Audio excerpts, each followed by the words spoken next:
সোমবার রাত 10টা 26/25 ইংসনের এলএম গ্রুপের আজকে 87তম ক্লাস, অর্থাৎ প্রশ্ন উত্তরের আসরে 8ম পর্ব।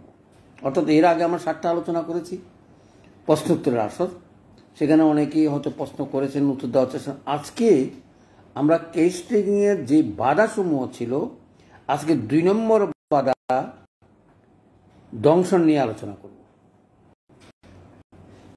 প্রশ্ন আসছে যে কেস টেকিং নিয়ে আমরা অনেক সময় চিকিৎসা করতে চাই না, সেই কারণে আমাদের ভুক্তভোগী, আমরা চিকিৎসা করতে অনেক সময় উপকার করতে পারি না পারার কারণে হচ্ছে এই বাধার সময়। বাধার মধ্যে আজকে 18তম বাধার 2য়তম দংশন নিয়ে আলোচনা করছি। এর আগে আমরা আঘাত নিয়ে আলোচনা করেছিলাম। আজকে খুব সংক্ষেপে আলোচনা করব এবং তাড়াতাড়ি শেষ করার চেষ্টা করব। আর আমার গ্রুপে যারা,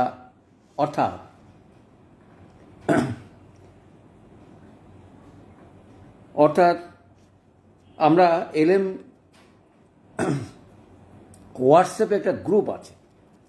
আপনারা যারা আমার সঙ্গে অনেক সময় প্রশ্ন করে উত্তর পান না এবং উত্তর দেওয়া কষ্ট হয়, কেস টেকিং নিয়ে আমার সঙ্গে হয়তো একটা ডিফারেন্স আছে, আপনারা আজিজ সাহেবের সেই হুজুরের এলএম গ্রুপে যোগ দিয়ে নিজেদের প্রশ্নের বা ক্ষুধা মেটাতে পারেন বলে আমার বিশ্বাস। যদি কোনো রকমের সমস্যা হয় বা আমার চোখে পড়ে, আমি নিশ্চয়ই আপনাদেরকে সেটা সংশোধন করার চেষ্টা করব। আমি তার এই মহৎ উদ্যোগকে সমর্থন করি এবং যারা যোগ দিয়ে জানতে চান জানুন। কোনো অসুবিধা হলে আমি সমাধান দেওয়ার চেষ্টা করব। আর আজিজুল সাহেবকে অনুরোধ করব, যদি কোনো রকমের প্রশ্নের দ্বিধাদ্বন্দ্ব থাকে, উত্তর দিতে যদি আপনার কোনো ট্রাভেলস হয়, আমার সঙ্গে শেয়ার করবেন এবং টেলিফোন করে জেনে নেবেন এটার উত্তর কী হবে। অন্তত কোনো রকমের রং ইনফরমেশন যেন আমার এই গ্রুপের কাউকে যেন দেওয়া না হয়। সঠিক তথ্য প্রদান করবেন এবং সঠিক তথ্যের ভিত্তিতে, সত্যের ভিত্তিতেই আমরা যেন আগামী দিনে এগিয়ে যেতে পারি। আমাদের ভুল ত্রুটি থাকবেই এবং ভুল ত্রুটিকে উপেক্ষা করেই আমরা এগিয়ে যাব। সব দর্শন আমি করেছি, সব আমার সঠিক আমি এমন কথা বলবো না, কারণ আমাদেরও একটা সীমাবদ্ধতা আছে। যেমন আজকে এই দংশনের উপরে হয়তো বিস্তৃত সাপের বিষাক্ত আক্রমণ আমাদের কাছে আসে না, আমরা সেই সুবাদে অনেক অভিজ্ঞতাও আমাদের কম। আজকে যেটুকু অভিজ্ঞতা বলবো ম্যাক্সিমামই নিজের, আর হয়তো পড়ালেখা করে যেটুকু বুঝেছি সেই হিসাবে চলে আসি। যে দ্বিতীয় কথা বললাম দংশন। এখন প্রশ্ন আসছে কী করি কেস টেকিং নেব। এখন আপনি খালি জিজ্ঞাসা করবেন দংশন, সাপের কোনো দংশন হয়েছিল কিনা, অর্থাৎ যেই কষ্টের জন্য আগে আসছেন সেই কষ্টের আগে না পরে, এটুকু জানা থাকলেই দংশনের ইতিহাস আপনার সহজেই বুঝতে পারবেন বলে আমার বিশ্বাস। তাহলে আমি কি বললাম? আমি প্রথমে বললাম রোগীর সঙ্গে কথা বলে রোগীকে প্রাণ খুলে কথা বলতে বলবেন। বলার টলার শেষ হলে তখনই জিজ্ঞেস করবেন আঘাতের ইতিহাস আছে কিনা অথবা বংশগতি আছে কিনা। সেগুলো জিজ্ঞেস করেই আপনার প্রশ্ন হবে যে কোনোদিন কোনো পোকা মাকড় দংশন হয়েছিল কিনা। আপনার যে কষ্টগুলো সেগুলি কি দংশনের পরে হলো না আগেই ছিল? তাহলে যদি পরে হয়ে থাকে নতুন, তাহলে একটা চিন্তা থাকবে এটা কি দংশনজনিত কারণে কোনো কুফল হলো কিনা। তো বলে তাহলে কেন কী করে নির্বাচন করব? এখন প্রশ্ন আসেন যে কিসের দংশন, যে সেটা যদি সাপের হয়ে থাকে একরকম, পোকামাকড়ের হয়ে থাকলে একরকম, মৌমাছির হয়ে থাকলে একরকম, আবার অন্য কোনো কারণে হয়ে থাকলে আরেক রকম। সুতরাং কিসের দংশন সেটা জেনেই, কুকুরের দংশন হলে আরেক রকম। সব কুকুরের দংশনই বিষ লাগে এমন কোনো কথা না। যেটা হাইড্রোপ্রোপিন আমার জলাতঙ্ক রোগ বলি, সেটা যদি বিষাক্ত থাকে পাগলা কুকুরের, সচরাচর সেখানেই সেটা হয়ে থাকে। তাহলে আমরা চিন্তা করতে পারবো যে পাগল কুকুরের কামড়লে কী করে বুঝবো। সচরাচর পাগল কুকুর কামড়ালে বিশেষত 7 দিনের বেশি সেই কুকুরটা আর বাঁচে না, এবং যাকে তাকে কামড় দিয়ে কোনো কারণ ছাড়াই, এবং তার মুখে থেকে লালা পড়বে এবং অন্যান্য কুকুরের সঙ্গে তার কুকুরের অন্যান্য কুকুরও তাকে কামড়ায় না, তাকে খালি দূরে সরিয়ে দেওয়ার চেষ্টা করে, সে যেন কামড়াইতে না পারে, ভয় দেখায়। কেন এই কথাগুলো বলতেছি? কারণ কুকুরের কামড়ের রোগে আমাদের দেশে প্রায় দেখবেন ইঞ্জেকশনটা দেওয়া থাকে এলোপ্যাথিক মতে, যেগুলো মানুষ ভয়ে হোক অথবা জলাতঙ্ক রোগের কারণে হোক, এই ইঞ্জেকশনটা দিলেই আপনাকে মনে রাখতে হবে এটারও কুফল আছে। হয়তো আমরা এখনো পর্যন্ত সেই কুফলের জানা আমরা জানি না, কিন্তু ইঞ্জেকশন এবং দংশনজনিত কুফলের আপনাকে মাথায় রাখতে হবে। আমি কথা বলছি না রুগী পাইলেই আমরা একেবারে দংশনের উপরে ওষুধ দেব, সেটা না। দুইটা প্রস্তুতে বোঝা যাবে এই রোগটা কি দংশনের আগে ছিল না পরে এলো, কে দংশন করেছে, কখন দংশন করেছে, এবং কিভাবে দংশনের কুফল বা সুফল, অর্থাৎ অনেক সময় দেখবেন দংশন করলে ফুলে যায় এবং লাল হয়ে যায়, যেমন আমরা মৌমাছির দংশনের কথা বললে অথবা বল্লা, যেটা আমরা আমাদের দেশি ভাষায় বলা হয়, ভেঙ্গুল বলেন, অমুক বলেন, যেটি কামড়াক না কেন সেখানে ভয়ঙ্কর রূপ ধারণ করে। অনেক সময় দেখা যায় যে ভোমরার কারণেও বা ভেঙ্গুলের কারণেও মানুষ মৃত্যুমুখে পতিত হয়। কিন্তু আপনারা যারা ডাক্তারি করেন, আমরা যারা বুঝতে পারি, এরকম রোগী যদি আপনাদের হাতে পড়ে 15 মিনিট পরপরই আপনি লিডাম ব্যবহার করলেই আমি আশা করব এরকম মৃত্যু পথযাত্রী কোনো রোগী আপনাদের থেকে রেহাই পাবে। তার কারণ হোমিওপ্যাথিকের এগুলো পরীক্ষিত। বলে স্যার আমার হাতে তো এরকম রোগী পড়ে নাই, আপনার হাতে পড়তেই পারে অ্যাক্সিডেন্টলি। তখনই মনে রাখবেন 1 নম্বর হচ্ছে মৌমাছির কামড় যদি হয়ে থাকে, এবং সেটা যদি বিশেষ মৌমাছি বলছি না, সেটা ভেঙ্গুল বলা হয় আমাদের দেশে, আরও এগুলো অত্যন্ত বিষাক্ত এবং অনেক সময় এগুলোর কামড়ে মৃত্যু হয় যদি সেটা হয়। যাই হোক, এগুলো ভাগ আছে। তারপরও আমি বলবো সিলেকশন মতন অথবা লক্ষণ মতন যে কোনো ওষুধে প্রয়োগ করেন না কেন, আপনি তাকে রিলিফ দিতে পারবেন। তাহলে কামড়ের উপরে ভিত্তি করে আমরা ভাগ করে নেব সে কোন পজিশনে আছে। রুগীটা কি দংশনের কারণে রোগটা হলো না না এমনি হলো। যদি দংশনের কারণের পরেও হয়ে থাকে তাহলে বুঝতে পারেন ধ্বংস কেন হইতে পারে, নাও হইতে পারে। আর যখন কামড়িয়েছে তখন অবস্থা তার কী ছিল। দেখুন, বিষাক্ত সাপে কামড়ালে অনেক সময় বাঁচার কোনো সম্ভাবনা থাকে না। এলোপ্যাথিকের আজকালকার হয়তো ভ্যাকসিন আছে, কিন্তু আমরা এখনও পরীক্ষা করতে পারি নাই। কারণ বিষাক্ত সাপের দংশন কামড়াবার পরে আমাদের ওষুধটাকে বলা হয় ল্যাকোসিস, সাপের কামড়ের বিষাক্ত থেকে তৈরি। কেন আমি কথাটা বললাম? অর্থাৎ বিষাক্ত সাপে কামড়ে যদি মৃত্যু অনিবার্য হয় তখন আর দেরি করা কোনো রকমেই সাজবে না। 15 মিনিট বা 20 মিনিট পর পরই আপনি M1 M2 শুরু করতে পারেন, এবং রুগী যতক্ষণ পর্যন্ত একটা ফর্মে না আসে।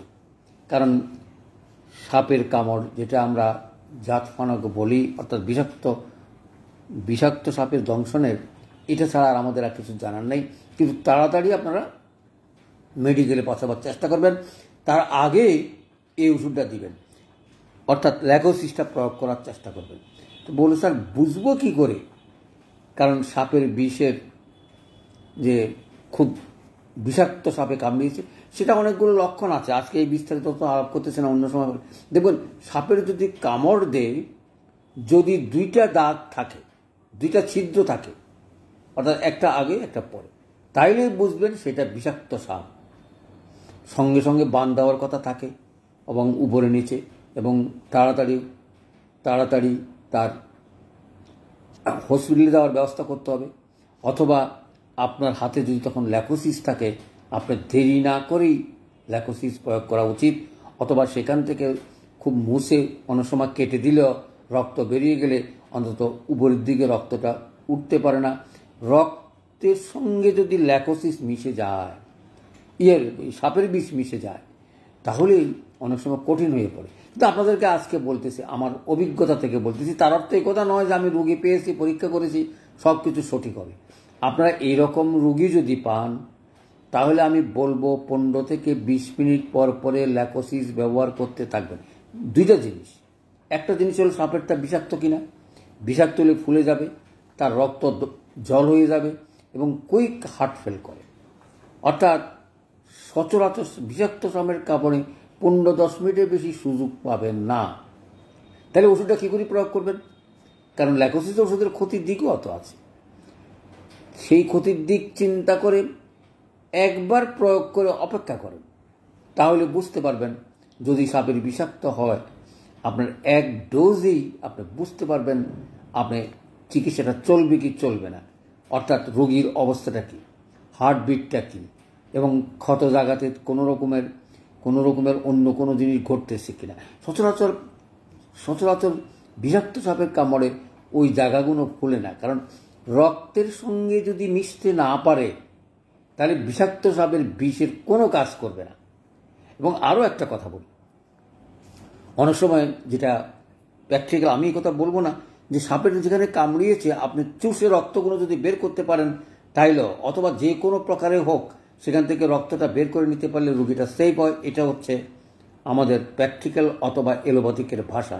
কিন্তু আমরা বলবো যদি বুঝে নেই আপনি আপনার সাধ্য মতন চেষ্টা করবেন ল্যাকোসিস দিয়ে শুরু করতে, এবং অ্যামোয়ান দিলে কোনো ক্ষতি হওয়ার কারণ নাই। শুরু যদি অ্যামোয়ান দিয়ে করেন, রোগীর যদি কোনো রকমের পরিবর্তন অথবা সিরিয়াসলি না যায় তাহলে আপনি অপেক্ষা করেন। আর যদি সিরিয়াসলি যায় আপনি ঘন ঘন দিতে শুরু করেন। বলে স্যার কী করে বুঝবো? দেখবেন যা কিছু ঘটে আধা ঘন্টার ভিতরে বা 20-25 মিনিটের ভিতরেই রোগী মৃত্যুমুখে পথে যাচ্ছে যায়। আপনি যদি বুঝে নেই তাহলে 15 মিনিট বা 5 মিনিট পর দিতে পারেন। এক ডোজ দিবেন, দেখবেন যে রোগীর অনেকটা পরিবর্তন হবে, অর্থাৎ মৃত্যুর দিকে যাবে না, এবং সেটা আপনিও লক্ষ্য করতে পারবেন। তাড়াতাড়ি শক ফেল করে, হার্ট ফেল করে, পালস বেড়ে যায়, অসাড় হয়ে যায় এবং চৈতন্য হারিয়ে ফেলে। এগুলো অনেক রকমের সিমটম আছে। আপনারা বিস্তারিত জানতে গেলে সাপের দংশনের উপরে যেসব বইগুলো আছে সেগুলি পড়ে লক্ষণগুলোর কথা চিন্তা করবেন। এটা বলছি, অর্থাৎ যদি খুব বিষাক্ত সাপ হয়ে থাকে। কিন্তু আপনারা কি জানেন এই বিষাক্ত সাপও 90% কামড় দেওয়ার পরেও কিচ্ছু হয় না, এই কারণে বিষটা সে ঢালতে পারে না, নানা কারণে। সেগুলো অত এখানে ব্যাখ্যা করলে অনেকটা হয়ে যাবে। যদি কাপড়ের উপর অনেক সময় কামড় দেয় তাহলেও দেখবেন হয়তো সেই কাপড়েই বিষাক্তটা রয়ে গেল, আর যেই জায়গা পড়ার কথা, রক্তের সঙ্গে টাচ করার কথা, করলো না। এই জন্য হতাশ হওয়ার কিচ্ছু নেই, করুক আর না করুক। বিষাক্ত সাপের দংশন যদি বুঝেন অথবা যদি দেখেন এটা খুব বিষাক্ত সাপে কামড়িয়েছে, তাহলে দেরি না করে ওষুধ দিয়ে শুরু করা উচিত। কিন্তু অনেক সময় কি দেখা যায়, দোড়া সাপ বলেন, বিষাক্ত কম বলেন, জায়গাটা ফুলে যায়, হয়ে যায়, তখন বুঝবেন এগুলোর বিষ কম, আপনি ল্যাকোসিস ব্যবহার করতে পারেন, নাও পারেন। সেখানে লিডাম দেওয়াই উচিত। পোকা মাকড়ে কামড়ে, ফুল ফুটানো কামড়ে লিডামটা বড় চমৎকার কাজ করে। একমাত্র সাপের বিষের কামড়েই আমরা ল্যাকোসিসটা ব্যবহার করতে পারি। প্রশ্ন আসছে যে স্যার কুফলটা কি? সাপে তো কামড়ে ফেলালো, রুগীরও তো সেই সময় আমাদের কাছে আসে নাই, অথবা এলোপ্যাথিক চিকিৎসা করেছে, অথবা অন্য কোনো ট্রিটমেন্ট করেছে, সাপের কামড়ে হোক অন্য কোনো কামড়ে হোক, সেভাবে যদি আসে তার কুফলের কথা আমরা চিন্তা করেই আমরা চিকিৎসা করার চেষ্টা করি। চলে আসে সচরাচর কী হয়, সাপের কামড়ে 2-3টা জিনিস বেশি হয়। একটা হচ্ছে অ্যালার্জিজনিত কারণে। দেখুন অ্যালার্জির রোগী এখন ঘরে ঘরে, কারণটা বাইর করাটা অনেক সময় কঠিন হয়ে পড়ে, যে জন্য অ্যালার্জির চিকিৎসা করা ডিফিকাল্ট হয়। অনেক সময় রোগী কিছুতেই ভালো হয় না, অর্থাৎ একটার পর একটা। কারণ কি? কারণ হচ্ছে হোমিওপ্যাথিকের সিলেকশন করাটা বড় কঠিন। তার যদি এই 18টা কারণে অ্যালার্জি হতে পারে, তো এই সাপের বিষের কারণে অ্যালার্জি হতে পারে। তার আগে কি অ্যালার্জি ছিল নাকি ছিল না? অ্যালার্জি যদি থাকে আগেও, তাইলে তার এটা সাপের বিষের জন্য হয় নাই। আর সাপে কামড়াবার পরে অথবা পোকামাকড় অথবা যে কোনো দংশনের পরেই যদি সেটা হয়ে থাকে তাহলে আমরা বুঝে নেব এই অ্যালার্জিটা তার কারণে হতে পারে। সেখানেই আমরা কুফলের কথা চিন্তা করব। সেখানে আমাদের এই ওষুধগুলো, আমি 8-10টা ওষুধের নাম বলার চেষ্টা করব, সেগুলি আপনারা মনে রাখার চেষ্টা করবেন এবং লক্ষণ মতন ওষুধগুলো দেওয়ার চেষ্টা করবেন। আমরা যা টেস্টিংয়ে পেলাম তার সাপের কামড় অথবা পোকামাকড় কামড় অথবা অন্য কোনো কাটা ফোটা কামড়, গাছের কাটা থেকে এটা হতে পারে বিষাক্ত কাটা, সেখানে একটা একটা আমি ওষুধগুলোর নাম বলছি, তাহলে আমরা চলে আসি ওষুধগুলোর নাম বলে পরে আমি একটু আলোচনা করার চেষ্টা করব। এপিসমেল, দেখুন এই 3-4টা ওষুধে আছে কামড় থেকে তৈরি, তার ভিতরে এপিসমেল হলো 1 নম্বর। অর্থাৎ পোকামাকড়ে কামড়ালেই আমরা এপিসমেল দিয়েও শুরু করতে পারি, লিডাম দিয়েও শুরু করতে পারি, ট্যারেন্টুলা হিপস দিয়েও শুরু করতে পারি, আর হলো ক্যান্থারিস। দেখুন এই প্রত্যেক এই 3-4টা জিনিসেই পোকামাকড়ের কামড় থেকে তৈরি। আমি দেখছি আমার দৃষ্টিতে সচরাচর লিডামই অনেক সময় ভালো কাজ করে। লিডামের আরও কিছু গুণ আছে যেগুলো হয়তো আমরা পলিক্রাস হিসাবেও চিন্তা করতে পারি, অনেক সময় ব্যথার উপরে কাজ করে। তাহলে আবারও নাম বলে যাচ্ছি, এপিসমেল, লিডাম্পাল, ট্যারেন্টুলা, ল্যাকোসিস, অ্যান্টিমক্রুড, হাইড্রোফ্লেভিনাম। এটা সচরাচর কুকুরের কামড় থেকে, কুকুরের লালা থেকে সেটা তৈরি হয়। ইউফোরিয়াম এবং ক্যান্থারিস, এই 8টা মেডিসিন সচরাচর কুফল অর্থাৎ দংশনের কুফলের উপরে আমরা বিবেচনা করতে পারি। তাহলে নামগুলো, ওষুধগুলো আপনাদের অনেক সময় চিনা, যে যারা হয়তো সাপের বিষের উপরে পড়তে চান, জানতে চান, তারা সাপের বিষের জেনে সেখানে জানার চেষ্টা করবেন। কিন্তু এই সকল ওষুধ সচরাচর প্রয়োগ করলেই অনেক সময় কুফলগুলো কাটা যেতে পারে। সেই হিসাবেই আমার এই আলোচনা, অর্থাৎ দংশনের 8ম প্রশ্নোত্তর, দংশনের কুফল এবং কেস টেকিংয়ের 2 নম্বর, অর্থাৎ বাধা হইতে পারে।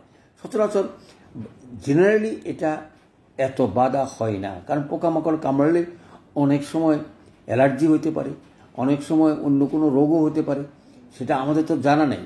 তবে কাটার পরে যদি কোনো রোগ টোগ হয়ে থাকে, আমরা M1 M2 দিয়েই তার বাধাটা দূর করতে পারি।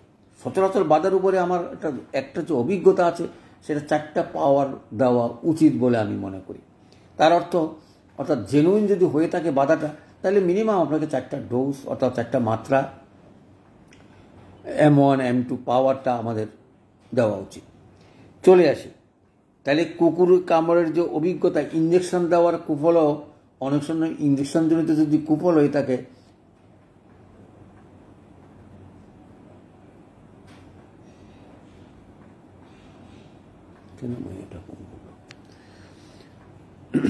তাহলে আমরা চিন্তা করতে পারি কুকুরের কামড়ের কুফল, তারপরে কেস টেকিং এর